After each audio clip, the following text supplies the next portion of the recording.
I'm excited to say we are joined with our friend Johnny, or better known as Witchhammerstudio. Thanks for being here with us tonight to kind of just chat about hobby-related stuff. Thanks for having me. Yeah, no, it's good to have you here. Good to have you here. Like I feel you've been in listening to our streams and stuff for a little while, and it's nice and chatting in the comments and stuff, and it's nice to be able to talk to you more directly. Yeah, man. Yeah. Happy to be here. Happy to be here. Thanks for having me. Yeah. Well, so I feel it's been a week. Like I feel I haven't really accomplished that much in terms of hobby related stuff. I feel the most interesting thing that's happened with me is been in the process of trying to make a new logo or a logo in general for our podcast. So that's kind of what I have up on screen now, kind of the work in progress of the little frog skull that it kind of appears in some of our work. A little more mechanical on that one. Yeah. So half of it's like a Mechanicus style thing. Like I feel the more that I've made some of these, it makes me think I should probably just try and sculpt such a thing, like a little mechanical frog of sorts. Like it might be. Well, actually, so here's a question for you, Johnny. Did you realize that that's supposed to be a frog skull? Because I don't know that people know what frog skulls look like, because they're kind of interesting looking. They are. I think I remember seeing I'm so familiar with the original logo that I kind of. Okay. Like it was just like already kind of like the second one seemed like it was taken from the first one. So that was very obviously frog, and then this one, like I'm just like, oh, okay, it's a little more like the first one in a different way, So.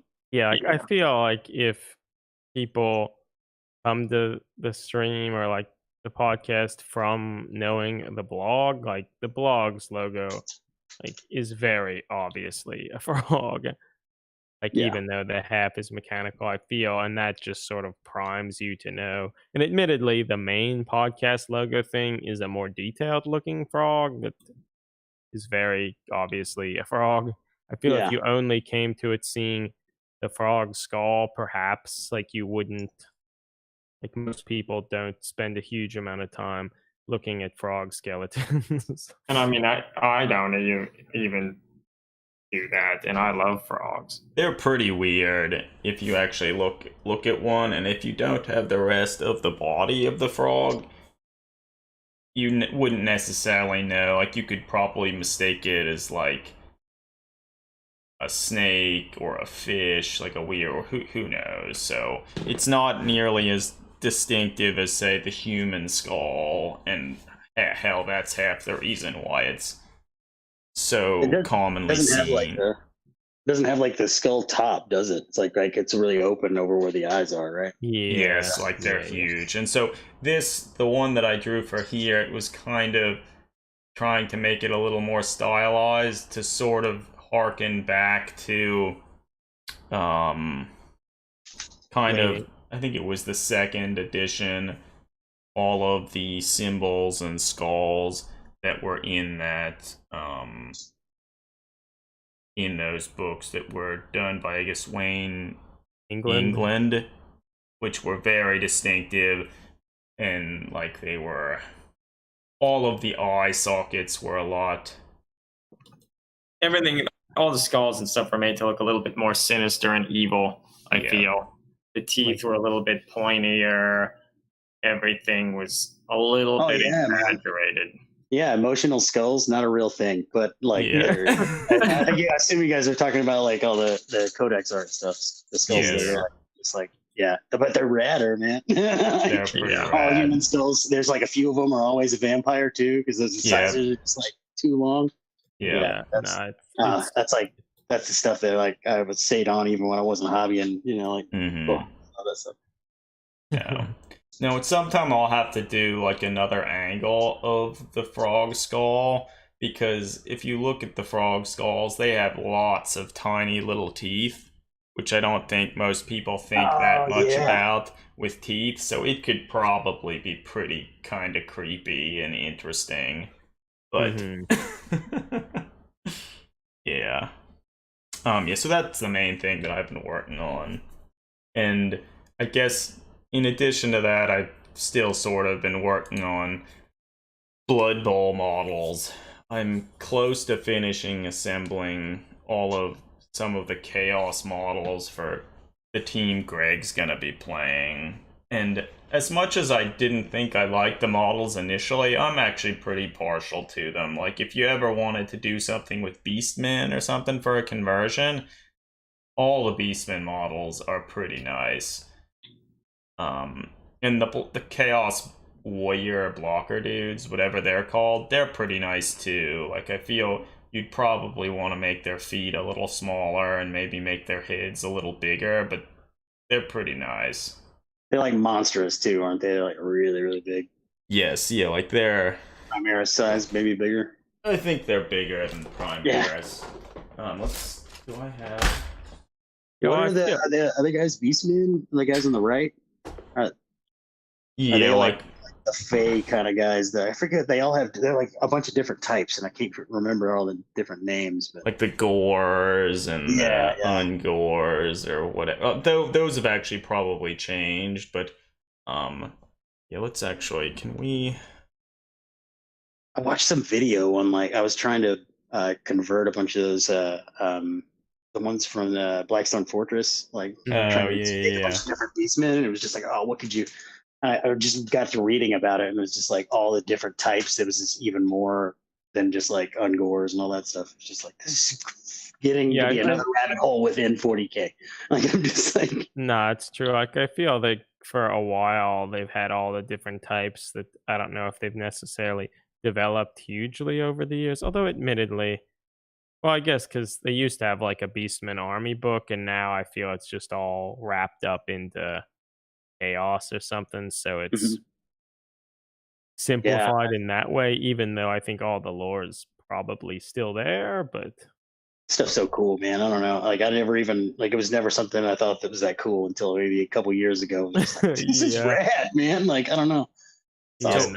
I have up on screen a Primaris Marine next to one of these Chaos blockers, and so if the blocker was actually standing up straight, he's quite a bit larger than the Primaris dudes. Like, he would not easily, particularly his body, I don't think would too easily fit in. Yeah, his thighs are like bigger than the Marine thighs. Like, and his like shoulders and arms are huge. The skin parts of his thighs are bigger. So. Yeah. So that's Marine armor on that. Yeah. Hey, Sharding Squid, Unsupervised Darkness. Nice to have you here. Hey, everybody. Oh my god. Yeah, but so I don't know. I kind of feel like with practically all the Necromunda models, all the Blood Bowl models, I feel since they're not like obviously like this is a new Space Marine unit or this is new Imperial Guard unit or something, they're really nice for conversions because like you're not just gonna see them every day necessarily. And they don't have this super defined role that you have to modify, and you can just do whatever strikes your fancy with them. Lots of open hands, man. Yeah, lots of open hands. That's true too. Oh my god, it's a gold mine, all of them. That is very true. But they are such a pain in the ass to trim. Jesus, they are a pain in the ass to trim. I mean, admittedly, most of them, like the mold lines, aren't substantial, but I still feel so obligated that I have to trim between each fucking finger. Yeah. Yeah. Like I was just saying, I've got like 2 or 3 bottles boxes of the elf team, not the dark elf team, but the other one with less armor to them. I forget. The wood elves. Yeah, just for friggin' hands. Actually, that Silas conversion, like all those the attendants or whatever that are putting the robes on his corpse or whatever, most of the hands that are open on that are from that kit. That's why they're all kind of bigger size wise, I think. Yeah, It's a good that's good. idea. Yeah, they're even on the back too, but like it's that thing is just all armature stuff and Empire Uh-huh. heads though, so it's pretty easy. Just like okay, hand and just put paper on it. Yeah, no, because that's interesting because before Blood Bowl was like a thing again, like there just wasn't a good source of that. And even No. like Hmm. before Necromunda came around again, there wasn't really that a very good source of human models, Yeah, unless like you just wanted Cadians, or yeah, basically unless you wanted to use Cadians. yeah, yeah, yeah. And I like mean, that's like what is it like? And it's like everybody's right-handed. that's Hmm. Every true. Hmm. Yeah, everybody. It's like you finding obviously. a left-handed gun hand is like I can't think of where that's at. Like somebody holding two guns or a sword. I Yeah, feel that's there's true. like in terms of like Space Marines and stuff, that I think there are maybe like one or two where they're left-handed, but I don't remember where they're from. Yeah, So like, we need some inclusion in the hobby. yeah, Yeah, what the fuck? Space Marines should probably be ambidextrous, right? Right, Yeah, They're right. supposed to be Yeah. all capable. Mhm. makes no sense. Yeah. Truth. So, Yeah. Johnny, are you painting Silliest Hand now? Yeah, I'm repainting them. I guess I kind of that's kind of what I do with every model. Like it's like I'll do something and then like cover the whole thing in crap and have to do it all again. And that's kind of what happened with this guy because I had everything like at a level that I liked, and Mm-hmm. I guess I sealed it all with like a matte varnish. Or like actually, it was like that Tester's clear dull coat Yeah, stuff. yeah, And then Dalco. I started like, oh, I'm gonna play with oils through an airbrush, and like was gonna do a reductive technique on a lot of it except for like the haloed areas, and did all Uh-huh. that with like an airbrush, and then went to pull it all off, and it was like, oh, this is a matte surface, everything's brown, like Oh my so. god. But like, if anything, it'll look cooler because I can just go through and pull out the highlights on the darker stuff that's already got that kind of like everything that was under it like is muted down again. So it's just going to be like almost like another Rembrandt technique type thing where it's like you do that Mm-hmm. underpainting and then you fucking cover it in a glaze and then you do it again in a certain area and then you cover it in shit and then like pull it out again. But that's I don't know. I mean, I feel like that's kind of what like the Blanchitsu thing that I like is it's like just Mm-hmm. Mm-hmm. pull the details out of this dark cruddy crap. Like I don't know, it's fun, man. Like I don't know, I think like, a lot of people share that.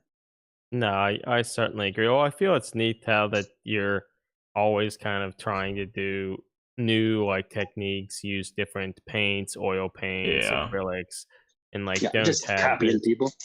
Well, but it's still, I feel a lot of people are hesitant to do that and want to like, well, let's just get the GW um stuff and it'll be fine. But I think, Yeah, it's just different type of painter, I guess. I mean, it's like approachable, you know.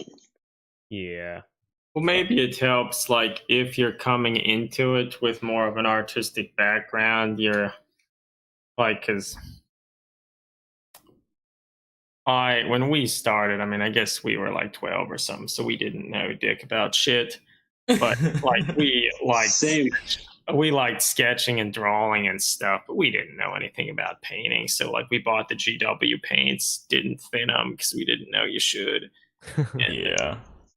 Very, very same. Like I don't. I think I got started like covert behind my parents' like with second edition, and was just like I'd never played the game and didn't play the game for almost like I played my first game of 40K when I got back into painting stuff. Like and that was okay, maybe Mhm. 5 years ago, maybe more now. Like not very long, but like Yeah. I don't know. I guess I'm more. I guess like I have the money to go do the thing instead of like oh No. Yeah. No. It looks like we lost Johnny. I'm sure. I'm sure he will be back. But I certainly understand that sentiment. I feel when we started the hobby, like we didn't really have the money to buy got me much again. what we wanted. oh hey, yeah, no, yeah, Johnny, yeah, when we started, like we didn't have the money for anything, and it would be like Mhm. thinking about like, oh, whenever we get to something, like we could buy like that one box set or something. Oh yeah, man. I And think I was in like middle school or something when I found like a white dwarf or something. It was just like whoa, and I like ended up eBaying that starter set or the starter box that had like Marines and Dark Eldar, and was Oh like, yeah. yeah, I got yeah, it super cheap on eBay or something, man, and like new box and just cracked that bad boy open and started just cutting shit up. It didn't matter, like yeah, yeah. because I just read the painting stuff, like it was. That's kind of I don't know. I hate to like lie to myself now, and I'm just it's for a game. It's just for a game, technically. Yeah. Yeah, I can convince myself that possibly the game could maybe be played once in a year. Yeah, Maybe that's what I tell two. the outsiders about it. They're like, "Oh, it's all those figurines you're doing, bro." I'm like, "Wow." Yeah. It's like, yeah, it's for like this game. It's like I kind of like me and a few friends make up, and you say it out loud. You're like, "Oh, oh, oh." Yeah, because it is That's why I'm funny. doing this. It Like for is the games you funny, play yeah. once a Yeah, yeah. year. Yeah. That's Yeah, it. because if people ask about it, like the hobby, like I'll say like, oh, like paint miniatures and stuff, but I almost like immediately mention it like, oh, it's a game, it's your roll dice and this and that, even though yeah, like that is not what I really do. Yeah. Yeah. Uh, And, like I think the whole the joke that you always hear about, they're like, well, how much do you want to know? Kind of like when people Mhm. ask, like, well, like I don't know, and it's so huge, man. I don't know. It's probably what's good mhm. about it.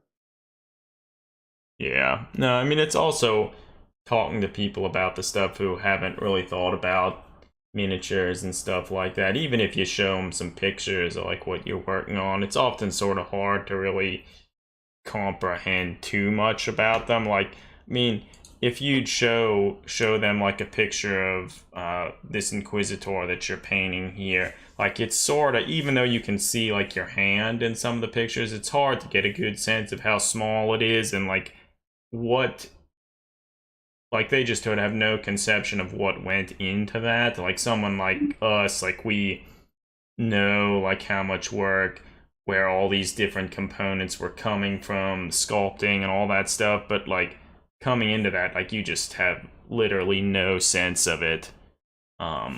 Well, I So mean, it's even I think even this of Inquisitor hand here, like I feel most people, like even myself, first seeing it's like, oh shit, that's Silly's hand from that cover, like, and it's not really obvious where pieces and stuff are coming from. Like it more just seems like this is a model that Games Workshop made at some point. you've presumably, I think we might have even asked you this before. You've presumably seen the official model for him, right? Oh yeah, dude. Yeah, It's man. Garbage.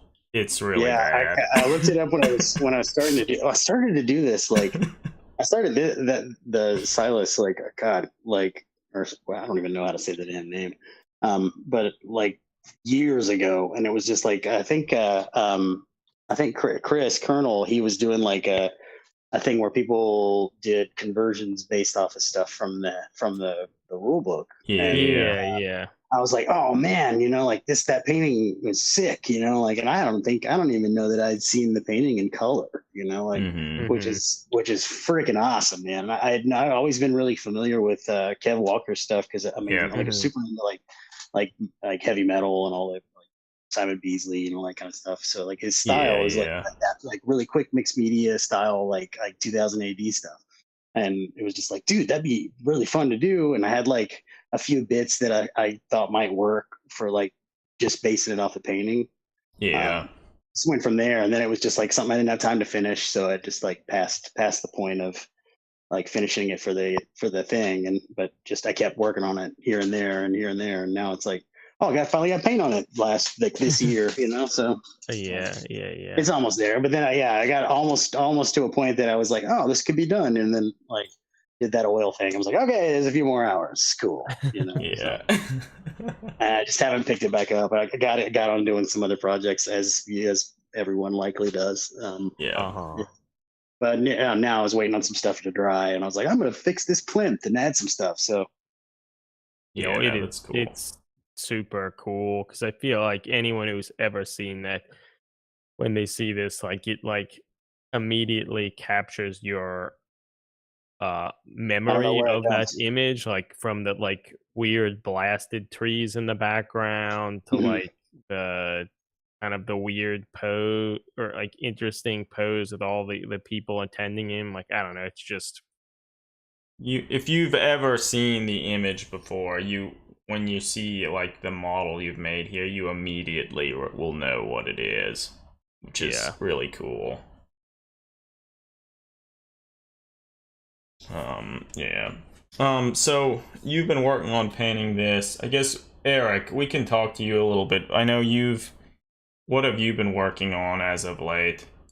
Um so I've still been assembling blitzball teams, but I also started to paint the halfling ones, and like I'm not too far into the process, but I started painting one of the blitzball halfling team members, and I this is my first effort at doing like zenithal priming essentially, and then just trying to glaze over top of that. And thus far I've been pretty impressed with how simple it was, I guess. And because I don't know, I'm not an accomplished painter. Like I haven't tried out many techniques or even painted that many models. So like I don't even just a simple thing like glazing isn't something that I've done a huge amount of. So like this, I literally just did a zenithal sort of priming with black, gray, and white, and then just thin down some purple, like a scale 75 purple, and just put a coat or two of thin purple. And like I feel it turned out much better than I anticipated. Like that it Looks good. actually it kept a lot of like, the recesses and the shading and stuff without a whole lot of effort. No, it So, does look nice. That I but feel now, is something that I've started to try and do a little more with painting, is to try and think more about where like the light would be coming from and which areas would have like heavier shadows and stuff, because I think some of that can really help sort of direct the viewer what to like focus on, and it's kind of fun to do. Like I feel traditionally I was more or less just, I will paint everything and I'll nicely highlight everything, and I'll spend probably a little too much time on certain areas that you wouldn't see, and like I feel it almost doesn't make a whole lot of sense. I yeah, feel like no, it's like a game changer. Like once somebody showed me the Zinthil with an airbrush or even a rattle can, like just that mhm. little bit, like it's like drama. Like Hmm. it looks so good that way. No, yeah, and I think the fact that like I painted like most of that purple in like 10 minutes or something. Mhm. I mean, Like I'm not a painter either, but that looks good to me, Yeah, so Eric. like I feel like That's some quality work. yeah, and I'm once you just go in and highlight on top of that, like it's yeah, another layer of detail, and you can technically do that step over and over and over and yeah, achieve no, so much more in so little time. no, yeah, because like in the helmet there, like the little stripe, like I did it like once, then it's like, you know what, like it would be cool. It would look better if I could have like closer to like where the bandage is in his eyes, like if it was darker there.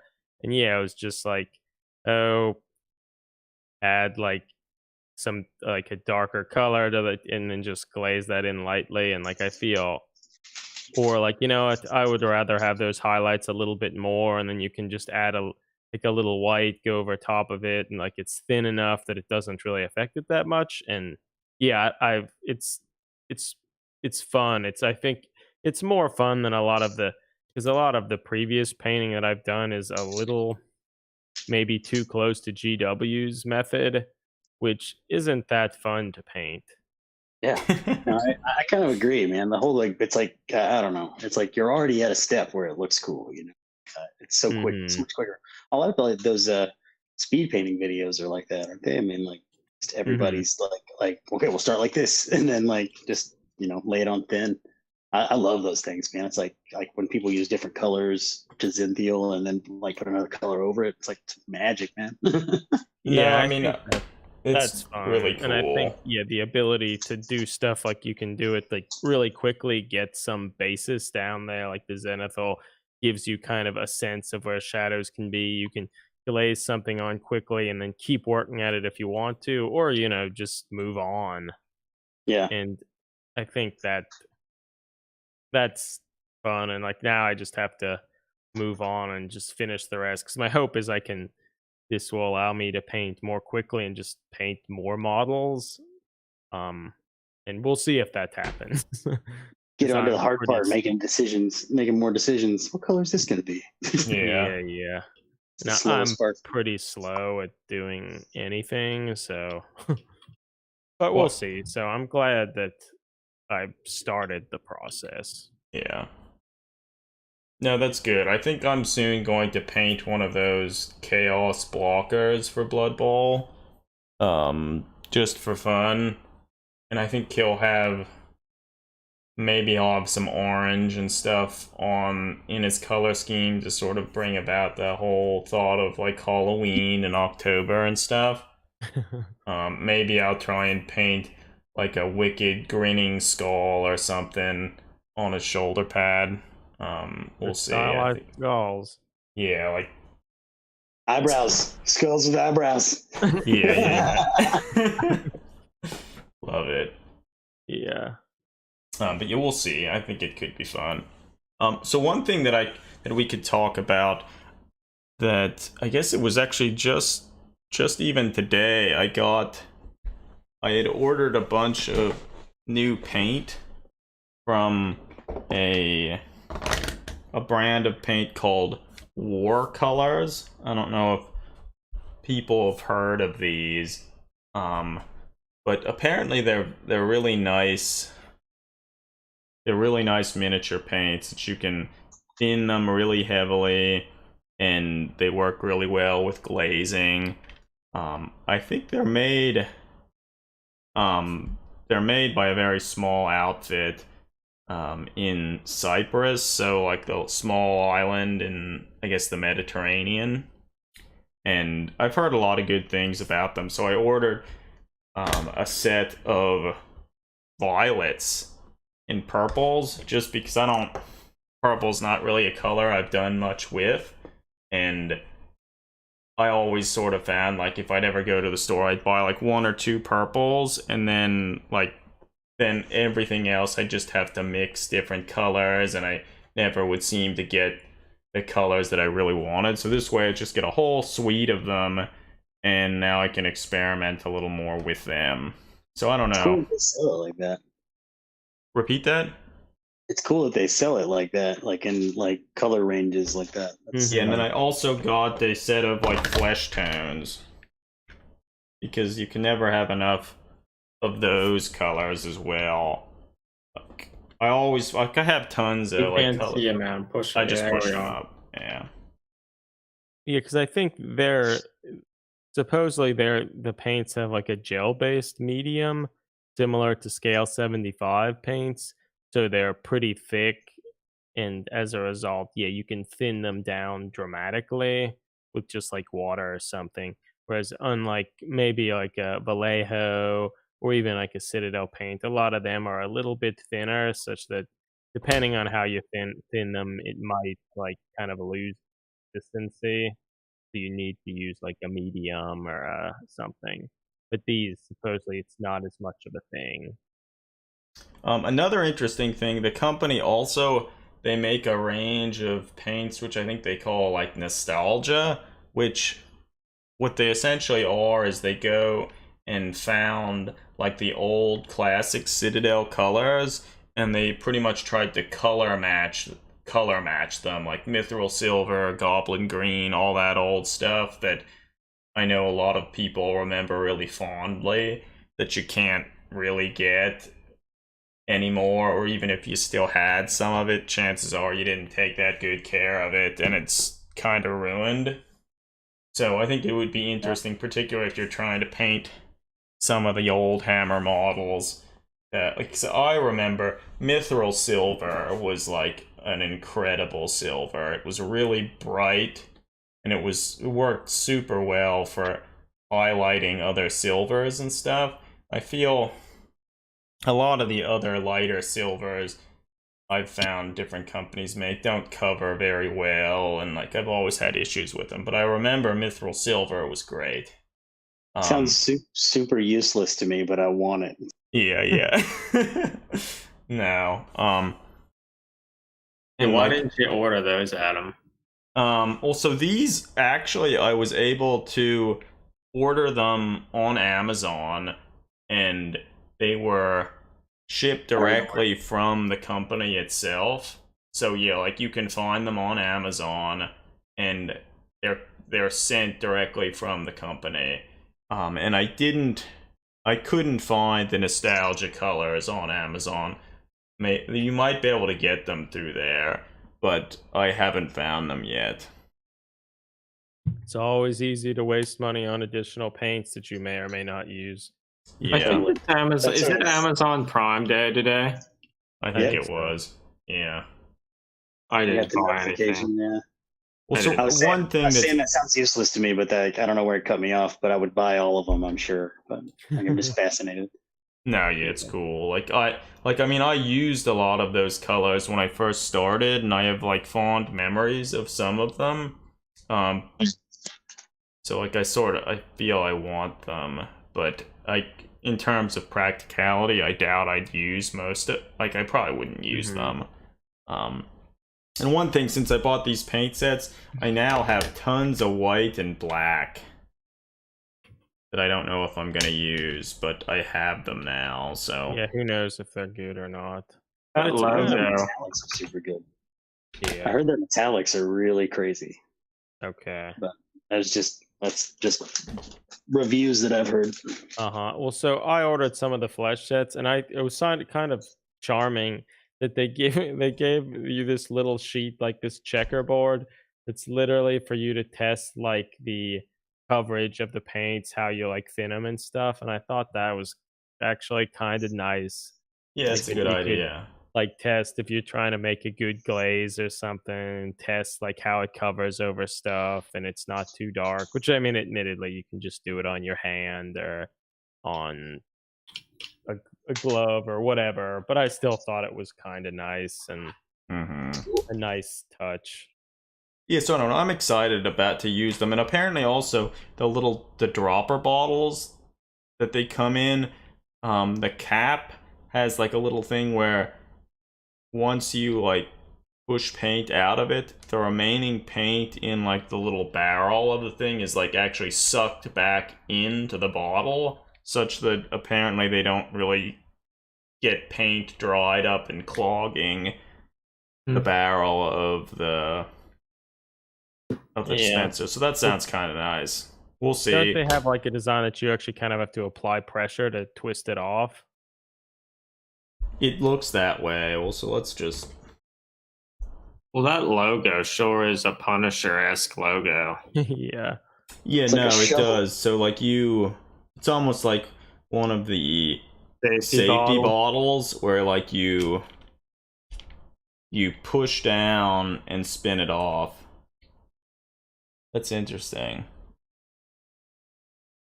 But so I don't know, I'll probably use some of these to paint some models in the relatively near future. So maybe I'll talk about them, probably certainly in future streams, and who knows, if I like them a lot, maybe you'll have something on the blog talking about them.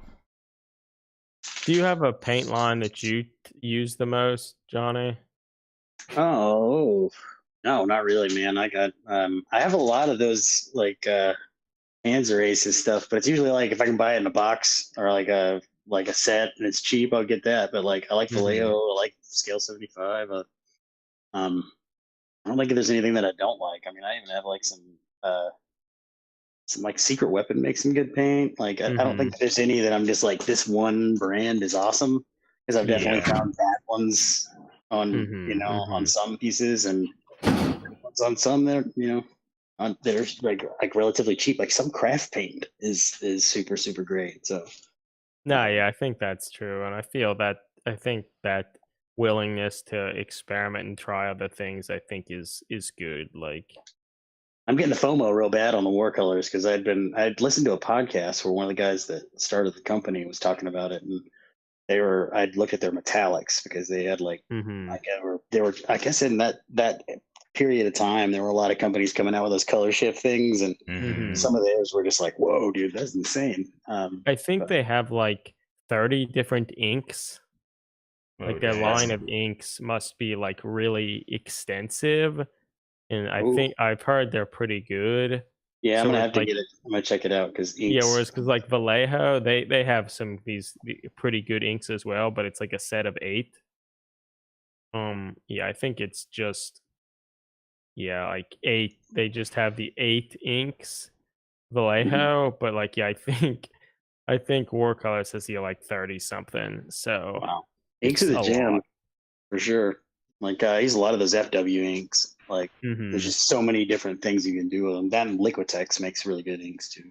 Yeah, I Yeah, I recently got some. for I you. hear you. I Okay, hear well, you. I'm getting the little dot ring on YouTube. okay, I think it might be back. Yep. Yeah, I think it's Okay. back, but all right. Thanks, internet. But so yeah, what I was saying, I started out just using GW paints, and they they had a whole series of washes, and if you just apply the wash to like any part of the model, it would like completely change the look of something. It would make it really shiny, and like it really turned me away from ever using like inks or washes or anything like that. And part of it was like I just didn't realize like you could get matte medias and other stuff like that to dial back that terrible effect. So because of that, I like essentially would never use washes or anything or inks or anything. So like everything that I would paint, I would just manually do all of the highlights and stuff, which takes forever. And now more recently, now that I have a better sort of understanding of like colors and how some of that stuff works, I'm being drawn back into trying to use more of those things because like I think it is a really good way to try and get different effects and kind of quickly change how things look and kind of achieve like a Well, similar effect much mhm. easier. When you use like the uh some of those inks, whichever one you just said, was it The Liquitex Inktober ones. or like The Liquitex stuff. how do you usually use them? Oh, okay. Oh man, lots of different ways. So after I Okay. do a Zinfandel Prime, if I'm gonna like, I've been doing this a lot lately. Like I've got Liquitex transparent brown, with like a little bit of like I use another acrylic. I use FW black, but I'll use like a drip of that and like 10 drips of brown, Mm-hmm. and like a little bit of matte medium and like water, and I'll put it in like these little sprayer bottles. I'll show you. Okay. I'll spray like the model down with water through an airbrush, and then I'll hit it with one of these sprayer bottles. This is it, actually got Okay. it in it, and it Oh, just that's like cool. it mists it, and it'll like vary the basically the prime to where if Mm-hmm. I'm like putting something over it, it looks it real modeled underneath it. But Mm-hmm. then like Mm-hmm. Mhm. I'll also use it on a wet palette with like matte medium. Like I use Liquitex's matte medium. Like that with like just water, and you can thin it like that and make a glaze out of it. Um, I use black. I use a lot of black ink whenever I'm doing freehand stuff because you can thin down your whatever pigment you're using, like black. Like yeah, like Mm-hmm. inks are just like clutch, man. Like, and I would have never really thought to use them starting out because it's just like I didn't really like. And again, this is kind of what like I love about miniature painting is that it teaches you more about what the actual pigments do. Like the ink Mm-hmm. Mhm. is going to have the viscosity that's going to go into into the pores or the smaller pieces like more. You can make washes out of it better because it's thinner. Like Mm-hmm. it's just like the amount of things you can figure out with that. But like God, so many things. But that transparent raw umber is like it's just like a dirty like neutral brown. So Yeah. you can. Mhm. It's almost like you can make an Agrax Earthshade and like a gnome oil. Like I could literally make a bucket of both out of like the Yeah. amount that's in a bottle. And it's just the most saturated. So I don't know, just like after it's like just playing with them, and I already had that stuff because I'll like paint like 2D art and stuff with it. So it was just like, oh, maybe this will work, and it's like, oh yeah, this totally works. It's like, I don't know, but Yeah. now I'm like, oh, when do you do that, or do you do oils? You know, like Yeah, because I kind of feel like in some sense, like with GW's shades and stuff, they almost like tried to sort of make an ink and recreate that idea in a different way for their shades, but they don't work as well as traditional inks, like their GW shades and shades such. do not. There are so Like many things they that you don't have to be they don't wary have of. much pigment. They don't have that much pigment in them, so like they're not as versatile. You can easily coffee stain stuff. yeah, that's true. Because I know people have heard like inks are often good even if you want to just like thin down a paint.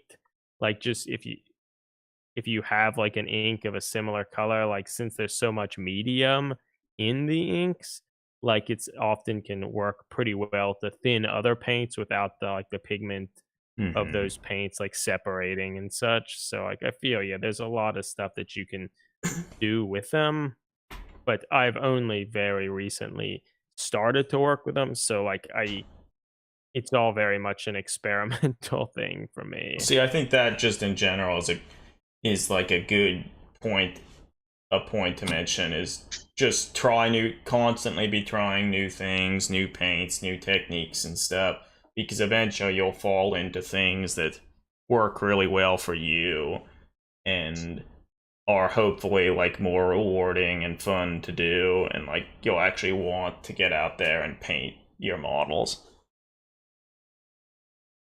Or at least that's how I would like to think about it. I mean, what the fuck? I think this year I painted like 2 or 3 models, so that seems pretty bad.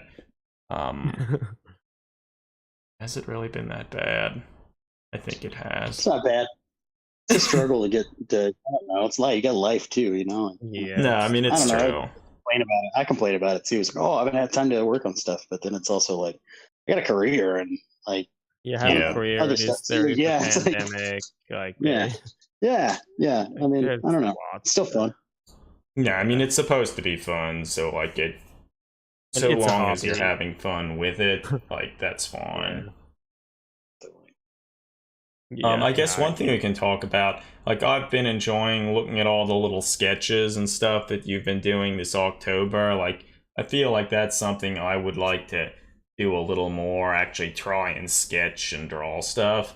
Because like I feel now the only time I ever do that is when I draw like greeting cards and holiday cards for people. That's literally the only time I ever draw anything.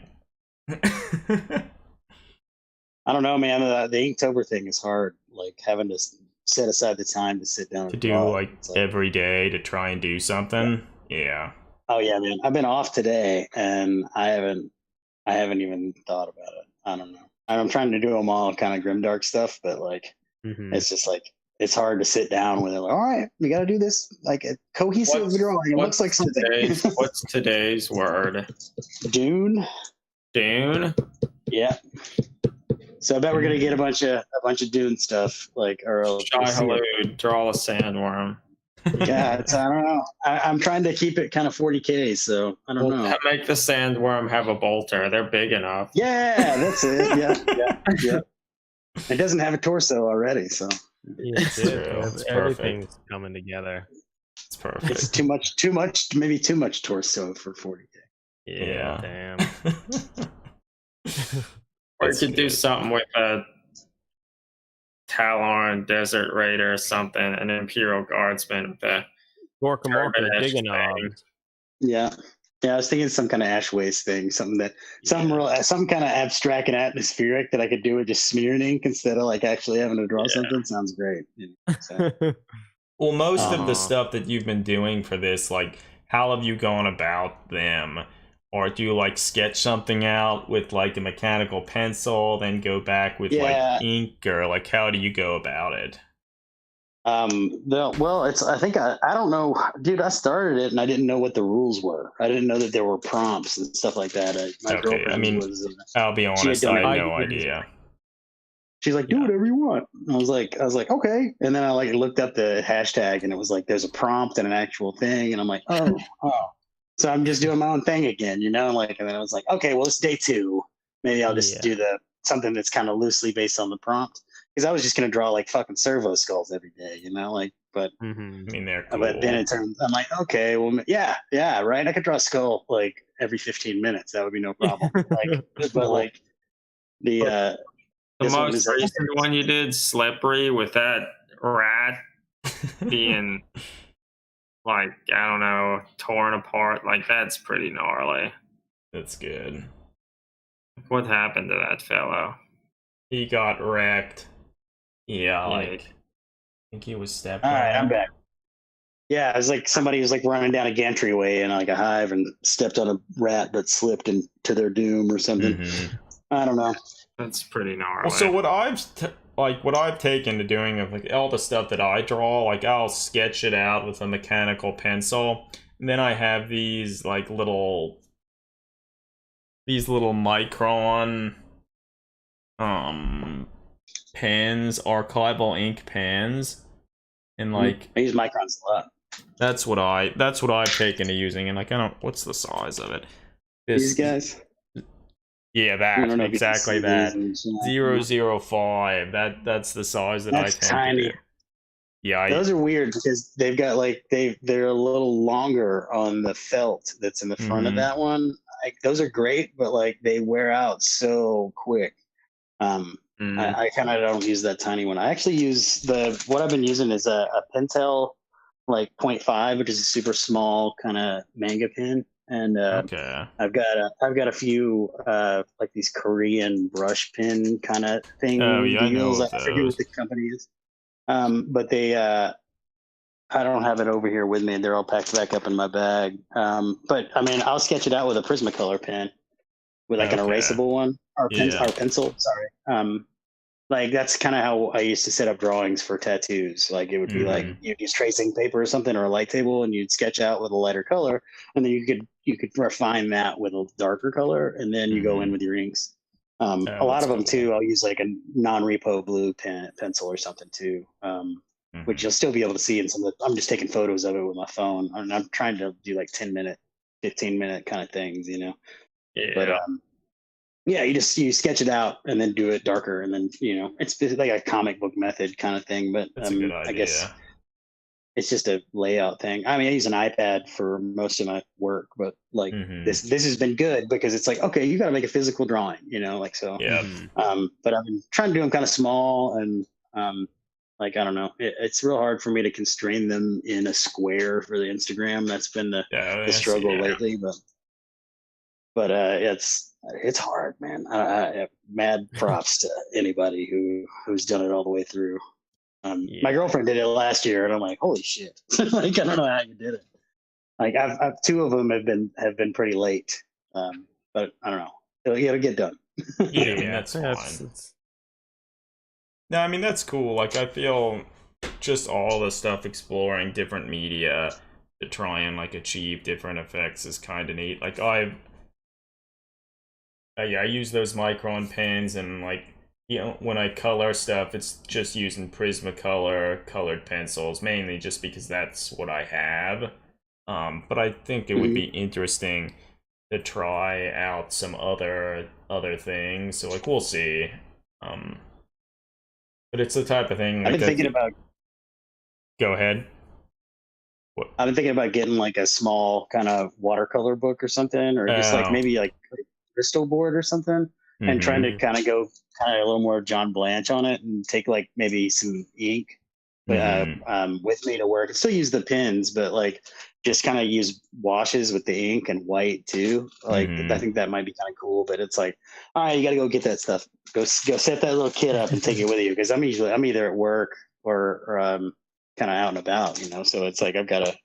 Like, okay, I got this pen. I got these pens, and I mean, a couple of those have been on Post-it notes. So it's like, it's whatever I can try and make it fun. I guess. Yeah. Yeah, I don't know. I don't know if you guys watched those Voxcast episodes that had John drawing. Oh yeah, that was great. I still go back and watch those, man. Those are like Like, I don't know. Like, it's like not the most refined stuff, but it's just like so cool that it's like very like classic in a way that it'll go back and forth on the layers. It's like positive to negative. It's super cool to watch. No, yeah, that is really cool. Well, speaking of art, I posted something in our group chat about tomorrow. It's New Comic Book Day, and it looks like Marvel's first Warhammer 40,000 comic, the first issue's coming out. Warhammer 40,000 Marnius Kalgar, a 5-issue series. Who's excited? That does not look great. Maybe no one. Is it going to be like that? I mean, is the art not like that? I don't know. Do they I would have? guess the interior art looks like that. I find it funny the Dreadnought on the side there. Do you think it's a side picture because that's easier to draw? It does sort of appear that way. No, but I mean, clearly the person who drew that picture is good at drawing. I think it's funny. All of the firearms and the swords and stuff they're downsized. Like, look at that heavy bolt pistol or whatever. It's way different than it's a lot smaller. The stuff looks really 2-dimensional though. Yeah, man. I think it's because it doesn't have much of a black point to it. It's all like line. And they let the color do the work, or the colorist do the work. I wonder what the interior looks like. Like, who did the heavy lift? My guess is the art is the same as the cover. Well, here's the cover of issue 2. I think this is issue 2. It's very different. So yeah, maybe not. Yeah. There we go. That's like a little more like, I mean, some of those original Warhammer comics, like the ones with the Silas stuff and the the original ones, the black and white, like, God, that's like, I don't know, that kind of old horror comics that were like that, or like, okay. Well, look at issue 3. That's like, whoa. I don't know about that. It's certainly more it's the most interesting. I like it the best. It's still cool. It's got like a Otomo kind of like rough, kind of, I guess Akira kind of look to it. It does, doesn't it? Yeah. Which is a great thing. I don't know. Otomo is one of my favorites by far. Yeah. I mean, if the art in the book looked like that, or I hope it looks more like that than it does the cover of the first issue, because the first issue, the person's good at drawing, but like it's just so generic. Like, that is the generic 40K. Yeah, it's interesting. It looks kind of like this. It looks kind of like those like ads that we keep. Like it's borderline like the cartoon Thanksgiving ad. Yeah, but those are which is cool. Like, I mean, that's very cool. This is cool. It's like for a different audience. I think. You can't even tell what they're fighting from the air, the man. Image. The air, everything, everything. You're so angry. It has a parental advisory. Yeah, that's the subtitle. The subtitle said AHHHHHH. Oh, okay. So actually, this is important. So the art and the cover were done by the same person. Yeah. Okay. So that's telling. So that's what it looks like inside. We'll click on the second issue and see if that. Oh wait, but the art is the same, but the cover is different, which is obvious. And then the final one. Okay, so the guy who drew the first cover apparently is the one who does the art in the interiors throughout. That looks like it's built for speed, which is not a bad thing. It's just not necessarily everybody's thing, I don't think. Like, if they're just having to focus on like line work that's like legible. Yeah. I don't know. Maybe I'll have to. I'll who does probably. It say is the cover artist for the third. It's the same person as the second. Is that James? What's his name? James Stoke. Stokey. Is it with Stokoe? Correct. So he's good. Like, so he does a comic called Orc Stain that people liked, which I have sitting here that I obviously didn't read because I don't read anything. But he also did Godzilla Half Century War, which was Oh like shit, a I dark remember Godzilla that. comic that Oh was yeah, cool. Yeah, that's the was third cool. the third cover. Yeah. He also did Sullivan Sluggers. Remember Sullivan Sluggers, Yes. Adam? Oh, Yeah, I I remember remember that. that. Sullivan Sluggers is a graphic novel about like a baseball team that gets stranded in some weird town that's basically infected by Nurgle bullshit. Mm-hmm. I mean, it's not Nurgle, but that's what it looks like. They're fighting zombies and shit. Yeah. And he did for Dark Horse a 4-issue Aliens comic called Dead Orbit. It's great. And this is the guy that's doing the main cover. No, that did the more interesting covers. the third cover. Okay, yeah, I was Yeah. like, that looks really interesting. That only stuff Yeah. that I've seen is the Godzilla stuff. That's Yeah. awesome. It's Find a picture from Adam, if you can, from Sullivan Sluggers on Google or something, because that is worth look. Or I mean, it's been now like 6 years since I've read it. I feel. Oh, here it is. Just on Sullivan's. It should be on. It should be on Comixology. Yeah, like that's. Yeah, look at that. It's fucking awesome. That cover. It's cool. Yeah. Yeah, that's Nurgle body horror sort of shit. Yeah, like Yeah. that's That's awesome awesome. looking. Yeah, man. That's like some Lovecraft all over it. That's amazing. Well, Adam, wasn't it kickstarted or something? Yeah, it Pretty was. sure it was. We have it. We have it somewhere. Yeah. It's got that like cool, like almost like Tony Moore looking gesture to it, you know? Like that's so cool. Well, you might as well type in Aliens Dead Orbit, Adam. Yeah, let's find it. Because This is how people find good stuff to check out. Mhm. yeah. Because Aliens, It's awesome. I actually read Dead Orbit. Oh, I think I read He this. drew it. That's awesome. Yeah, the covers, that cover's fucking cool. That's really good. Like, yeah, man. It's fucking cool. It's awesome.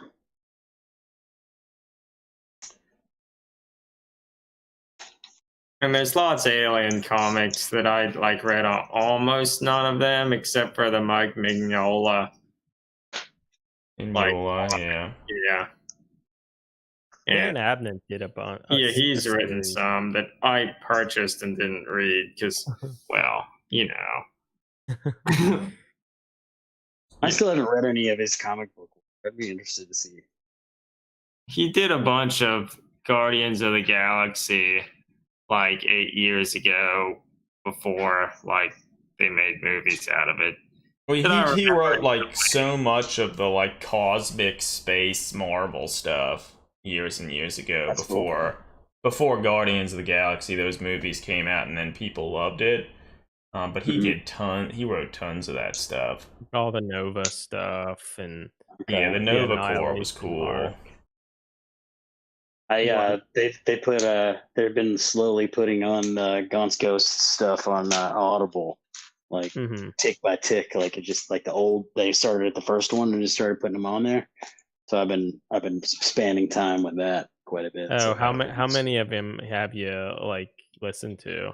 I started back at the beginning, but that was like the thing that got me into 40K, like looking it up, you know, like I started reading those books because they had that logo on the spine of it. The logo was awesome. The old logo was so much cooler than the new one. Yeah, I remember finding them because it wasn't like it was different. And it was like a sword or something. I can't remember. Like a dumb looking hammer or something. Yeah, but it was very recognizable. So I could go. I was in like Walden books or something. Yeah, and I would just walk down that sci-fi thing and be like, "Oh shit!" And it was like First and Only was like one of the first ones that I got. And then like I was like, "Oh crap!" I started listening to them and just couldn't stop. But I just started Honor Guard. I guess they just put that one on there. I don't know. Okay. Oh yeah, that's the fourth. Yeah. I think is that the one where on like the Shrine World, like I don't know. Yeah, and there's like a saint. I just started it. And it's like I think because there's a cool thing that they're with some like a tank crew. Is it if I is it the recall. Vergast, the people from the Vergast hive that they took with them? Like the I think, well, they're certainly with them, but I kind of feel there's like a a tank crew from another regiment that is in that, and he ends up one of the characters ends up being in the Dan Abnett novel Double Eagle, which is about Oh shit, the kind of fighter pilot. airplanes and stuff, which is in maybe the fifth Gaunt's Ghost novel they show up.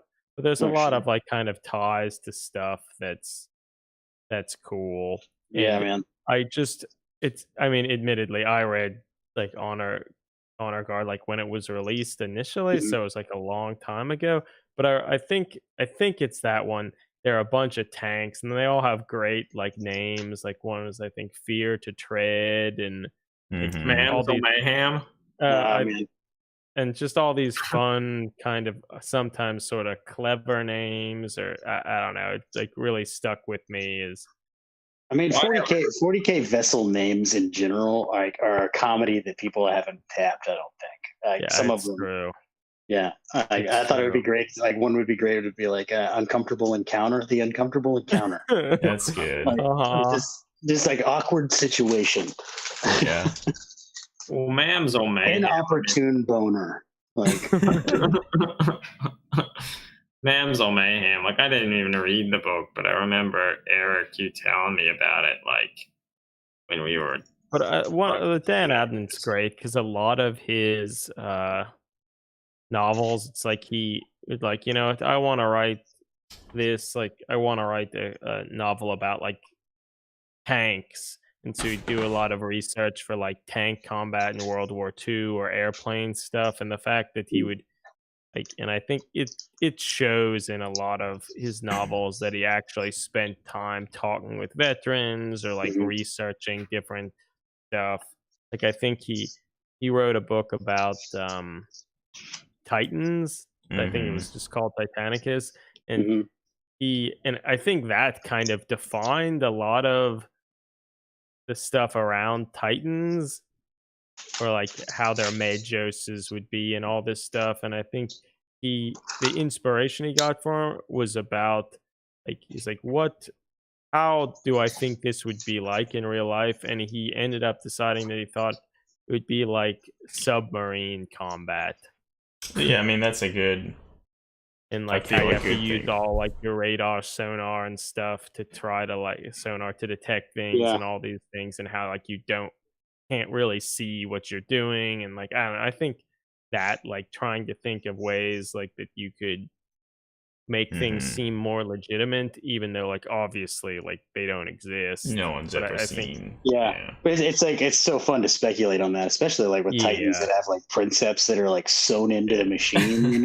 It's like yeah, Yeah, it's yeah. pretty. I could say I don't know. It's like it just feeds back into the same thing. It's like this unknown thing is freaking awesome because it's so Hmm. similar to speculation that we'll put together for it.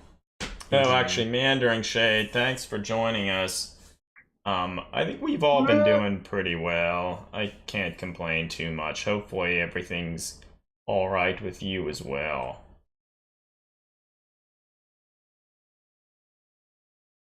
Yeah. Yeah, no, but I love the Gonsko stuff. I feel honestly they were some of the reasons why I like stayed interested in 40K. Yeah, it's like I read the last two. Like what was that, War Master and Yeah, Archon or something? I can't remember what that last one was called. I Those think were it is freaking awesome called too, man. It's Archon. just like Yeah. more and more and more. They're freaking awesome. But it just kept made me want to keep like I'm like, oh man, I'd like to just read all these again. So No, yeah, audiobook. the last arc was great. It kind of like, or it was the end of the most recent arc, and like Mhm. well, yeah, they were great. They're all great. The Yeah. last one that I really remember reading was, I don't remember what it was called, but it was when they just sent like a single squad of people to like assassinate the one Chaos General or whatever. I don't remember which that was called.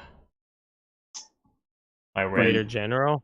that was probably it. Or Like maybe when- I read one more after that. when but they were sent into, because then they kind of flipped the scripts later, and in I think it was called Blood Pact, the Blood Pact sent like this crack team to an Imperial world to assassinate someone, so he tried to like yeah, that's cool. reverse it. And like, I don't know, I feel each of the novels he tries some interesting different thing with it, and I think that ends up being like fun, like to see Mhm. what Yeah.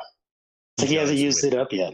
It hasn't used up like the freaking crack buddy movie, you know? Like I don't know. Yeah. There's so many Yeah, of them yeah. like that. Dirty I mean, there's Dozens. there's Horse Heresy books that have like such a similar twist to them in a way, like or like they have that kind of like that spirit. I don't know, like like I don't know if you guys read Nemesis, the one that's like about like all of the Assassinorum stuff. I I did haven't read not. that yet. Yeah, I've reread that thing like 4 times in the past year because it's just like this, like, all right, we're gonna team up all these badass dudes and we're gonna get together and we're gonna kill a horse. It's just like this like cute little thing, man. But it's like, I don't know. It's very similar to a lot of those. Like, all right, oh. I'll have to Yeah. read it then. Well, yeah, the last one, the Anarch, it like, man, McCall is pretty awesome. Oh yeah. That's what I totally forgot, man. Like, it's just like McCall is always fucking awesome, but yeah, he continues to be awesome. yeah, it's just surprising. That's yeah, well, great. they're great. They're great. Yeah.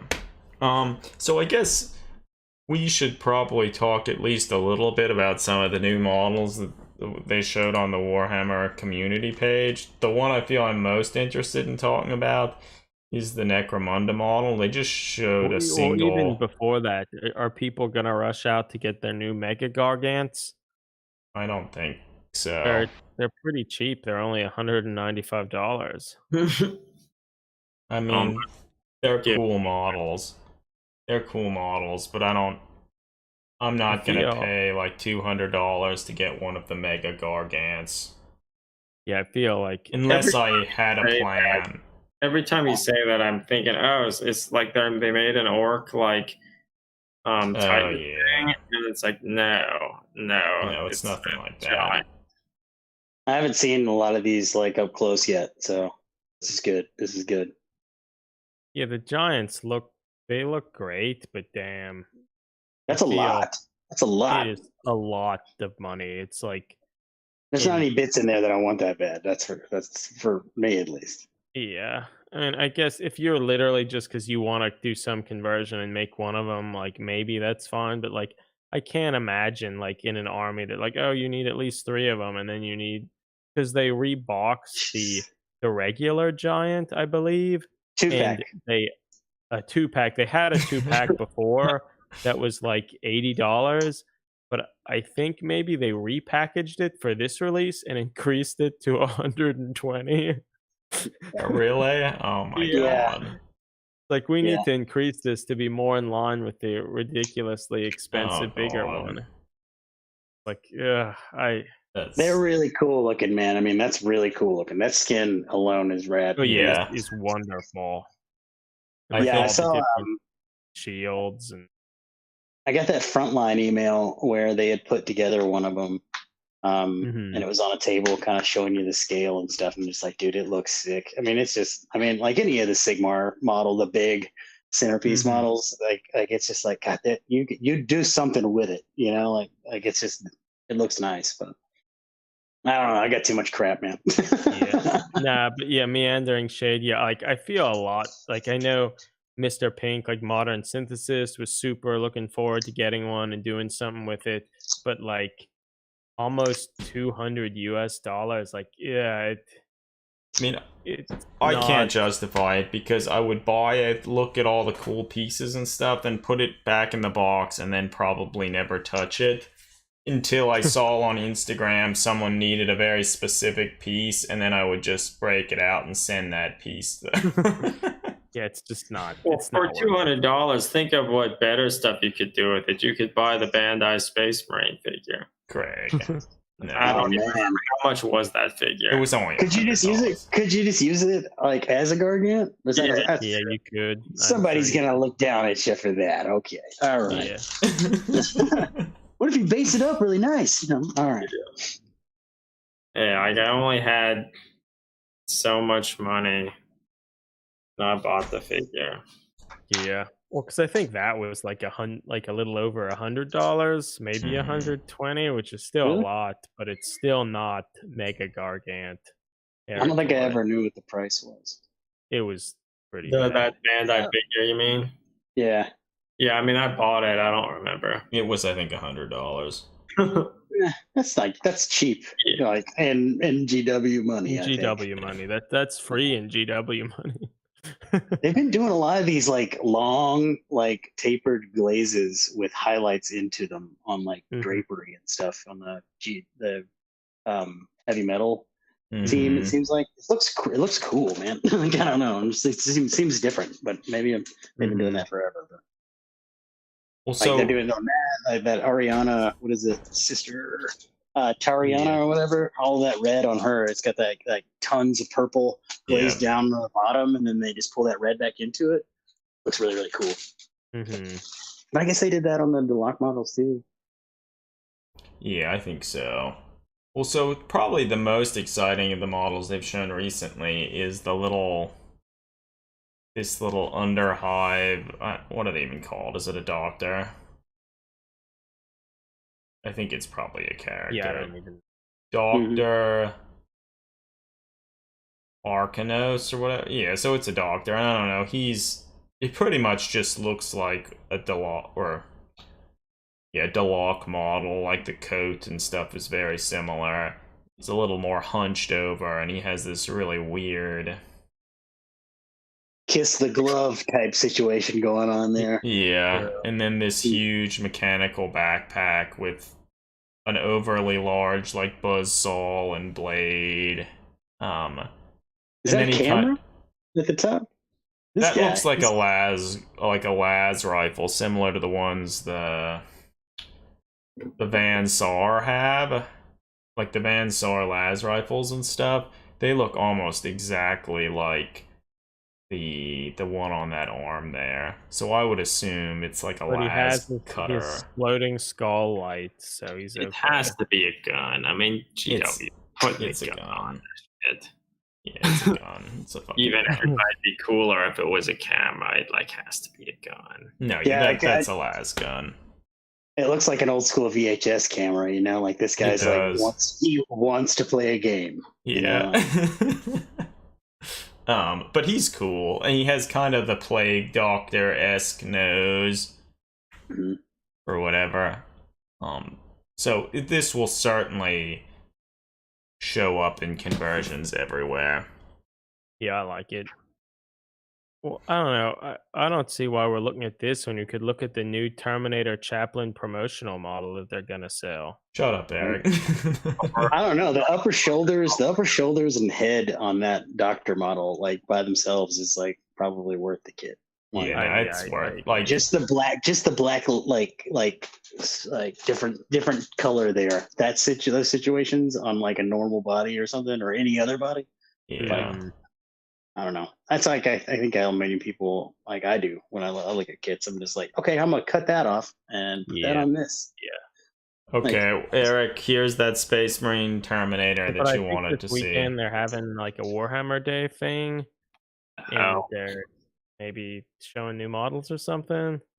And so they made I guess this is actually a normal Space Marine, not a Primaris, in the fact that it's a Terminator. Why do all the special edition things look like crap? Bolter flamer must be a Combine Stormbolter. Yeah. But yeah, it looks so weird. Pretty bad. I mean, admittedly, it's a lot better than that Librarian model. But like it's like some of it's so sick, but then some of it's just like, hey, remember that stuff that looked really wonky about a Terminator? Here's some more. Let's dial it up. Yeah, like those thighs, man. Come on. Yeah. I'll bitch about this stuff with you for sure. Jesus. Yeah, like And like the helmet like looks pretty neat. Like aspects of the model look good, but God, I think he looks better than some of their more recent Space Marine promotional stuff. he does. That's for sure. Yeah, that's what I was just gonna say. It's like most of the promotional ones are just like, wow, So that's bad. Yeah. Like Like that one with like where his arms are above his head. Like it's a Terminator with his arms above his head, and he's got the fucking crucible on his head, but he's also got like a waist like this big, like. Yeah, it's just like, hey, look what we've been doing for years. Yeah. Well, I guess to me, it's just a sad thing because some of the design elements look kind of neat. Like, what if it was like the new Abaddon model that like they tried to like consider the anatomy a little bit? Like, yeah, just scale that down. Oh my god, that model is so sick. Like this model would be awesome, but they didn't. So it's just kind of like another garbage promotional model that. When it also like his that people will buy the fuck out of. They will. His feet are like pre-molded onto his base, and like you can even tell that like the one standing on that like stone or whatever, like there looks to be like no separation between the actual foot and the rock, and it looks weird. And then his knees look a little weird too. It's like the legs just don't really fit. Like I don't know, like from the waist up, and if you keep those tassels, like that thing's cool, man. That thing's super cool. I guess just don't put the legs on. Put some different legs on. Yeah. It's probably not like that though. You're gonna get that freaking that P bib in the front. Yeah. And that's gonna be part of that. And well, I don't know. I can't tell. He's not squatting quite as much as the normal Marines. I mean, it's still something fierce, kind of, but get some more of that cape, maybe, like underneath the P bib. I think that might fix it. Yeah, he's still short. So yeah, not great, but not unexpected. We can buy him online on. Wait. Will be available in stores and online from Warhammer Day itself until the 8th of November, so plenty of time, everybody. Don't buy it, Greg. I will try not to. I'll do the same thing. I'll talk myself into this in like 3 or 4 days. I can make it cool. I know I can make it cool. I'll put it in this Space Marine. Yeah, like, but it's. I guess one thing we have not talked about the model yet. He has. This is a chaplain, right? Yeah, it's a chaplain. Yeah. Chaplain. The Crozius or whatever he's holding, like, may be the biggest Crozius they've ever made. It's not good looking. Do we think that? Yeah, I think the Crozius he's holding might be the largest one they've ever made. Like, it doesn't look good. No, it's not. It's really clean. It is. Yeah. It is gigantic, though. He's not been Croziusing very hard. No, I mean, in many regards, it almost looks like he has like just an oversized like tennis racket. It's getting ready to serve. Maybe. Yeah. Yep. It's pretty cool. Or he's going in for that slice. That incendiary round. He's going to cut that thing. He's going to cut that thing right across the battlefield. Love it. Yeah, so oh shit, they even have a video about it. I'm not going to watch that. It's not. Oh, it might be better cuz like seriously, like the videos sometimes are like you get to see more of the model like in the movement in a way, the way that they'll shoot it.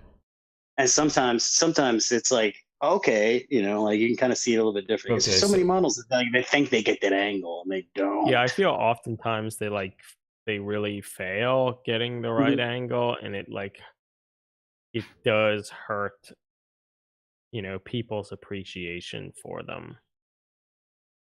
So one thing that's weird is they have the 360 views of the model, but like they speed up the turn to just like the front and back views. So it's like I don't care about those views. I want to see the sides. Yeah, I want to It's- see that left-hand side of his thigh that looks empty as fuck. They keep Yeah. like they miss that every time in the video. Yeah, it's just like Yeah. Like, don't look at that. Yeah, like, Don't look at that hole between. Like, yeah, it's like, Yeah, don't want Yeah. people to see this. oh man, they saw it. yeah, like fuck. Yeah. Well, they actually there's a post that they revealed more of that new Titan or Satan, what like the Necron god thing, Oh yeah, Okay. man. new That thing's star cool. god, and like it's neat. Yeah, it's really neat. I watched one of Rob Bear's videos about putting together the Silent King, and that thing looks like a fucking Intense. nightmare. Yeah, I haven't watched that yet. I saw he put it up though. I watched him put together the chaplain on bike and that stuff. Mhm. Which His was like relatively the recent. spear that he's holding is really cool. Yeah, man, that model's rad. There's so much stuff you could like do with that. Even I don't know. Sorry, yeah, I keep adding that to it, but it's like Spear looks a little bit like the Lance of Longinus and Evangelion. It does. Yeah. Oh, I like how they have like the little energy sigil or whatever on its head. You can change which one you use. That's cool. oh wow, that's cool. Yeah, I like that. But one thing that yeah. almost horrifies me, like the center of the chest is like hollow. So I mean, Oh, it's cool, but like fuck, you'd have to paint that. Like, oof. Mhm. It might be Or a try not to get struggle. overspray on the parts that are black in there. Like, I mean, you Yeah. kind of see it in there. God, yeah, I don't know. I mean, it's cool, man. I mean, they made a really cool model. Like, that's just looks hard. It Yeah, does yeah. look hard. And like I feel like a lot of the Necron stuff, it's almost like a lot of it's designed more to be display pieces that are really impressive looking. But Mhm. like I mean, thankfully none of us play games that it wouldn't matter to us Yeah. hugely. But Maybe like they're to doing have their part for like the commission world. They're just like, yeah, man, you got to have this to run like, that's you true. know, Because any then tournament like army. Like, here you go, send this off to you, dude. yeah, even just them having to ship it would be a pain. Like it would Yeah, get God, right. expensive and all that stuff would. But it's neat to finally see a new Satan because That's like cool, the man. two that That thing they've is so had cool. have been like the Deceiver and Nightbringer. Like Mm-hmm. they are pretty old models. Like I mean, they're still cool models, but it's nice to see them expanded. Yeah. No, I agree. That tail piece on there is like freaking crazy. Just like the wings and the tail. I mean, damn, Mhm. people are gonna be. There's so many different things on here you're gonna see on everything. The tail kind of reminds me of like a xenomorph, like long tail. Yeah. It Oh, does. totally, man. Totally. And then like a lot of the Dark Eldar stuff is like reminiscent in that too. So you get so many things. yeah. And you get that like super segmenty kind of like serpentine kind of stuff in, man. Love that stuff. Mm-hmm. Yeah, that's rad. Some of those special characters that they put out. Yeah, No, they're yeah, really I cool. like them a lot. I kind of like how they painted it. It's almost like a silver with sort of like teal blue in there. Mm-hmm. I think that's also just different. It's not something that I usually associate with the Satans, but it kind of links with the idea that, you know, the Necrons are metal and stuff like that. I think that's kind of fun. Mm-hmm. Like Terminator. Yeah, no, it does. It's very reminiscent of that. Yeah, but yeah, I like the Come back. model. Yeah. Yeah, I like the model. I'm sure a lot of people will be excited to get it. Hopefully the rules are good for other people's sake, not really our own. Man, I don't know. I have no intention of ever playing any of them, but I've like just been hoarding new Necron stuff and old Necron stuff. Like this, They're I cool. don't I know. like I didn't really think the old range was that bad. No. But I don't I think also so. didn't really play it. You know, like I mean, I Yeah. also don't think that those warriors are very much different than the old ones. Like They are No, not. they're not. They're not. They're a little more shouldery, which is cool. But Yeah, The they're older- very similar. Yeah. The old range was good. yeah, I still Yeah. like a lot of that stuff. Mm-hmm. So friends, I should go to bed. Like I need to get up early. So you Yeah, I all mean- have to leave, but I should go to bed. I mean, honestly, like we've been chatting for a while. Like we probably could think of wrapping it up relatively soon. Yeah, Well, I Cool, mean, man. I'm going to rock on out now. It was a pleasure talking with you, Johnny. You too, man. Thanks everybody for My logging pleasure. in. Keep on Mhm. keeping on. I'll talk to Mhm. y'all later. see you, Greg. Yes, Yeah. Greg.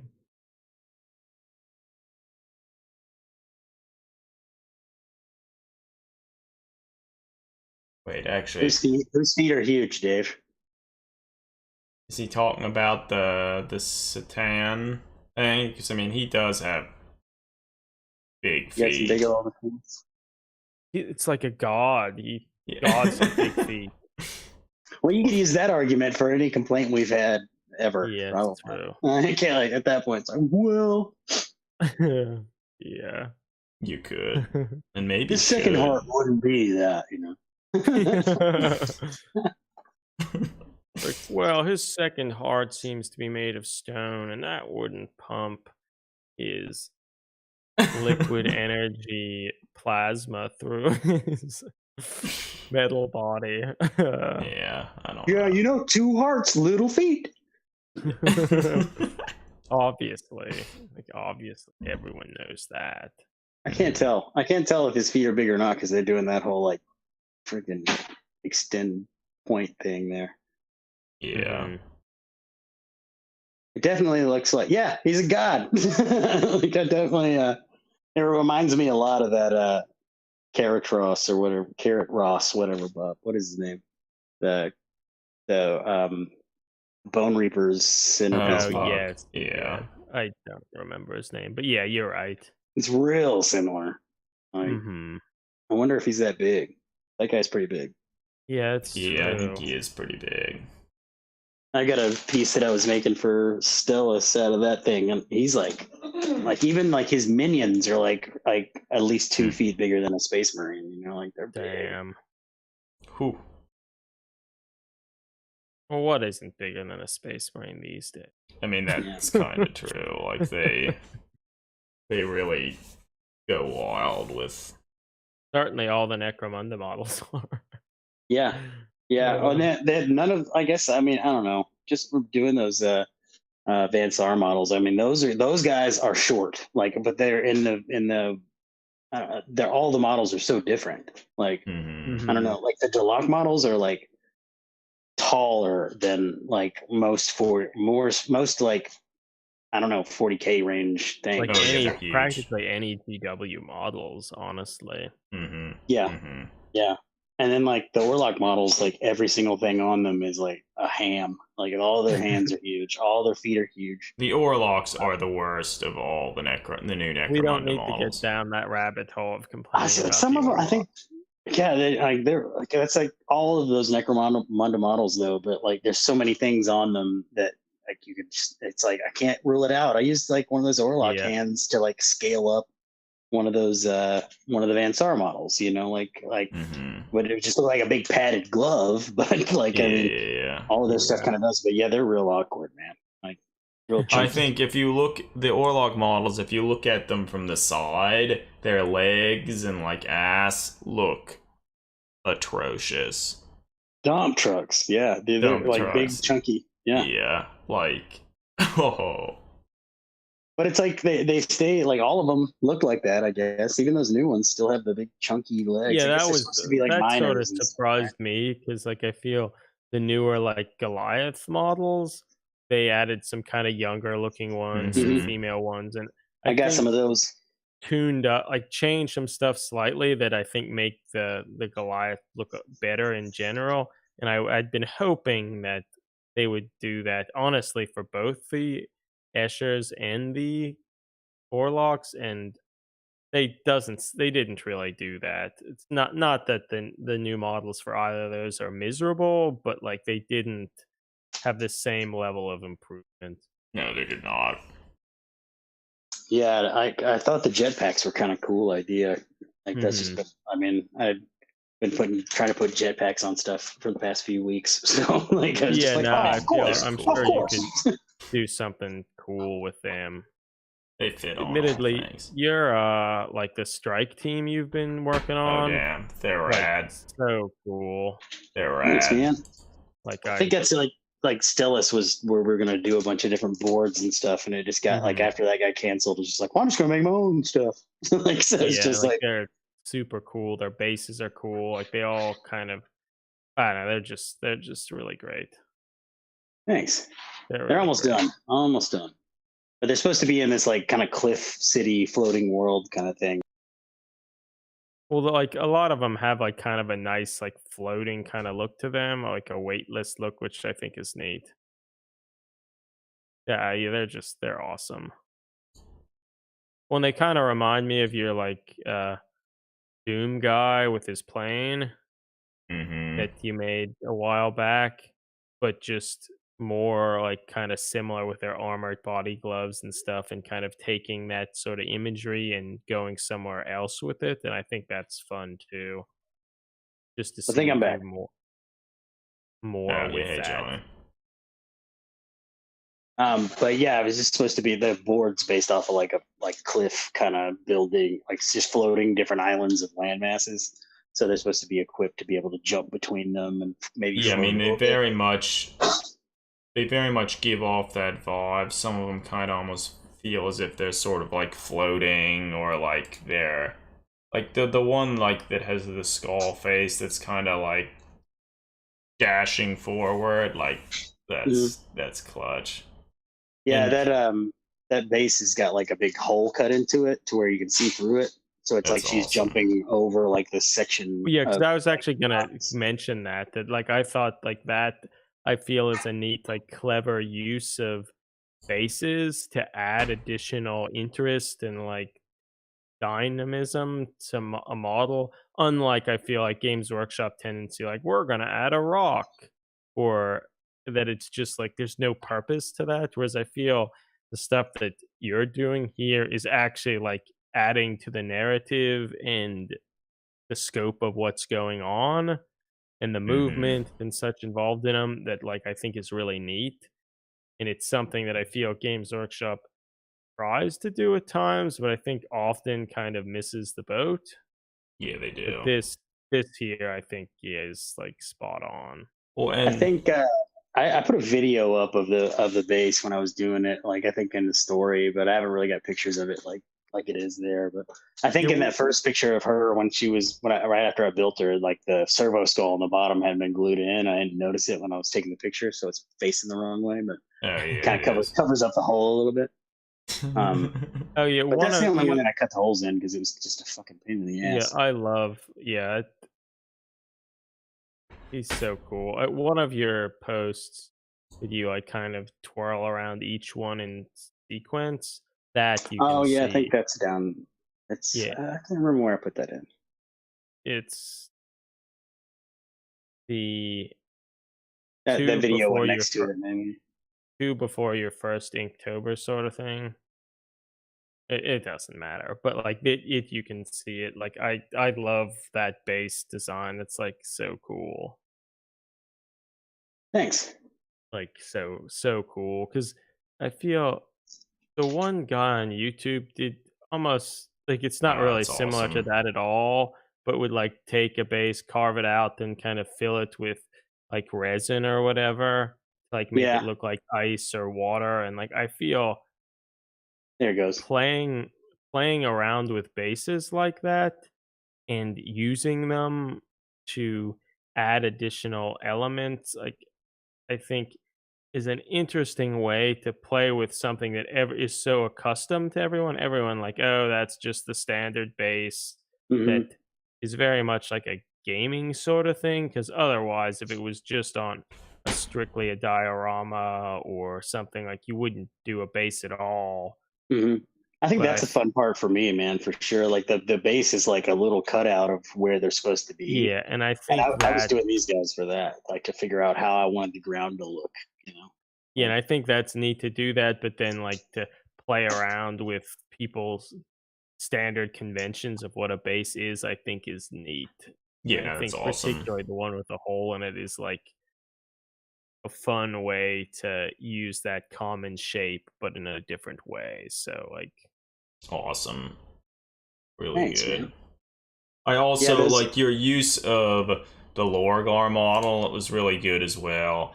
I feel it it has some of the more like human-esque proportions to it. Like the feet are actually pretty man. small. Like the pose is like very, it has a lot of presence to it, which Yeah, I think is totally. really good.